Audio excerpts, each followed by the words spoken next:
Can I go to the sleepover? I want you to promise me something. If there's any drinking, I want you to say, "No thanks, not my thing." I promise, Mom. They really do hear you. Did you pack your toothbrush? For tips on how to start the talk, visit underagedrinking.samhsa.gov. Lieutenant Crump was actually my sergeant my first 5 years on with the department, and then he became my peer when I was promoted to the third shift patrol sergeant position, and he was the second shift patrol sergeant position. So I spent 8 years of my police career working with him every single day. There's not a day that goes by that I'm not constantly reminded of the type of leader that he was. He influenced so many people in this department. He was an amazing man, an amazing mentor, and an amazing friend. And you can see that in all the other officers that work with this department, his influence, just the way they carry themselves, the way they lead with compassion and respect.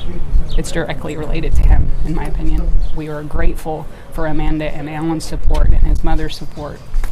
We can't thank them enough, and if we can just show our appreciation to them by being there for them for the rest of their lives, then that's what we'll do.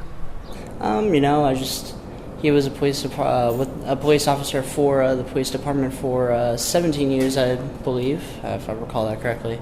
Been basically part of life since I was born. Got in here around 2003-04, and that's when I was born. He's just a great guy. Taught me a whole lot about how everything should be. Was a great leader, and kind of just who I aspire to be every day. I never really knew a whole lot about his work. He didn't really talk about it.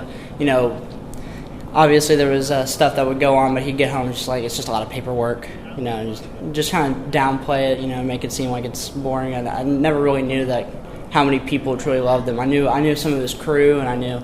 They were around for like cookouts and stuff, but I never really knew how many people that he had talked to, spent time with, worked with, stuff like that. So it was really, inspiring to hear when he passed, just seeing how many people cared for him and stuff like that. Well, the plaque outside is, just a placeholder for now, but it really means a lot to us, and, we're glad that he had a lot of influence, and he was able to, make an impact on people's lives. And so we're really, really, really, really glad that we have this community support, and we're glad that he'll be remembered that way. I'm proud of him. I think it's extremely well-deserved honor for him. Like I said, he's just influenced so many people in this agency, in this community. He was well-loved, well-respected, just in the human being he was. He wasn't just a leader in this department. He was a leader in the community. He was someone that people know when you go to him, you're going to be taken care of.